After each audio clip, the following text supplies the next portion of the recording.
Tinian given a warm welcome when he led his new club, Newcastle United, to meet Bristol City at Ashton Gate last week. And this afternoon was his first chance to revisit Swindon, a club he's predicting will be in the First Division next season. Ossie was given a warm welcome as he stepped down off the team coach. He had time to sign a few autographs for the waiting Swindon fans, and most seemed to have forgiven him for leaving. We still love you. Today, his Newcastle team faced the Swindon side Ossie himself has tipped for the Premier League. But the feeling about his departure amongst fans were mixed. Well, it'll be a bit different. Just hope we beat him. Make his mind up for leaving us. It's proved Wrong thing to do, a bit of a sidestep, really, just saying that he was going to a bigger club. I think that's the only reason he made his move. I think with sort of the change in management, different coaching style, it's helped the players. Give them that confidence back, particularly Shearer, obviously. Playing like a man possessed at the moment. I don't think he'd be welcomed. I mean, he didn't do a bad thing for the club, did he? I don't think we should have any reproach over the guy, no more than we should McCurry or anyone else. I'm afraid he's a sore subject with Not me. very happy, just in a lurch. And I think he made a mistake going there, actually. Forecast for this afternoon? Oh, I think Swindon are going to win 2 or 3-0. Certainly, yeah. The form that Duncan Shearer is in at the moment is absolutely tremendous. Tremendous. It must be Shearer for Scotland, surely. Actually, I asked Duncan about that in the week. He says, no, he's not good enough for Scotland, but I tell you what, if he keeps going like he is this season, they may have to pick him.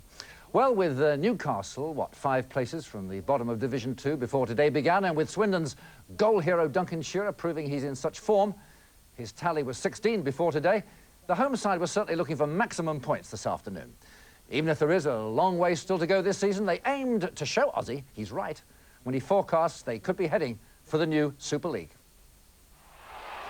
Well, Swindon were first to attack, and it's Tom Jones there finding Duncan Shearer, but his shot deflected wide on this occasion. Well, there were occasions for Swindon in their own box when life was very hairy, and there was one moment when it really bobbled about for them. The ball deflecting here and there, but Swindon hanging on, getting the ball half out of the box. It finally goes to David Roche on the edge of the area, but Nicky Hammond well positioned to save. That's what they pay him for. Swindon were almost to take the lead through Mickey Hazard. Summerbys' cross is cleared. Tom Jones is next to have a shot. That's Kerslake. That's Hazard. Good save, wasn't it? Tommy Wright saving as well as Hammond had done earlier. Well, the crowd were to see Swindon finally break through from a set piece. Watch for the big lad Taylor. He nods it down, and Colin Calderwood nips in to put them in front. A good example of the way the Swindon defenders get forward to score when their front men can't, and that was the score at half-time. Well, in the second half, Swindon continued to dominate this vital match, and the crowd, which was just under 11,000, saw Steve White score 2 minutes from time. Then Gavin Peacock got a consolation goal in injury time to make the final score Swindon 2, Newcastle United 1. Thoroughly examined.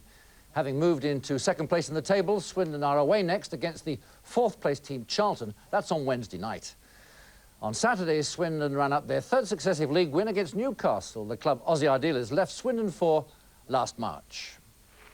Ossie received a warm reception. He'd been good for Swindon, but then he saw his old team too good for his new one.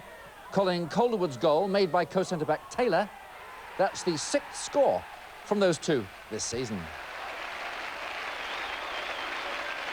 Second half, and the accurate passing and movement on the ground, sown by Ardiles and developed under Hoddle, formed the basis of Swindon's latest success, creating the chance there tucked home by Steve White, and that's 26 goals from those strikers, White and Shearer.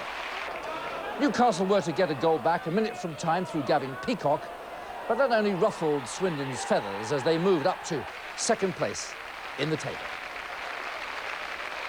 The home match against Newcastle is another of those old Spurs reunions.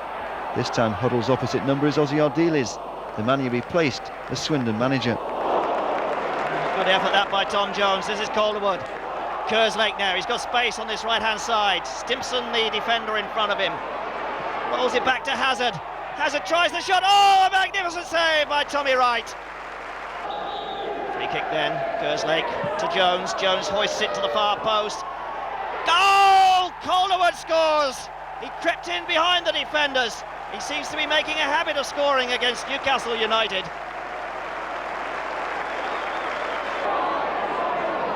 Summerby into Simpson. Oh, look at the space on the far side. This is Duncan Shearer. Rolls it into White, and White scores 2-0. 88 minutes of the game gone. That surely wrapped it up for Swindon Town. Appleby. Oh, Summerby missed his challenge there. Bradshaw gets it across. This is Peacock. Peacock scores! Peacock's last-minute reply, too late to deny Swindon their third successive league win. And that puts Huddle's men in second place, just 1 point behind leaders Middlesbrough, and still with 2 matches in hand.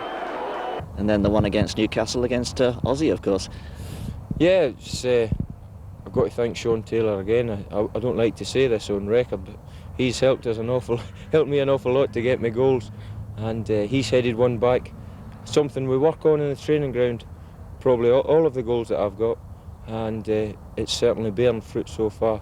I just managed to come off the side of my head somehow, and it's gone in. People say good strikers pick their spot, but I think the vast majority just hit the ball in the general direction, and if they hit the target, they've got a good chance of going in. And I couldn't say I've picked a spot in any of mine.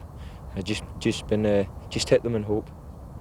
Yes, Newcastle, we beat them at home 2-1. It was a big game, that, for the fans as well as the players, with Ossie coming back to town, and you know, we were very pleased to run out 2-1 winners in that particular game.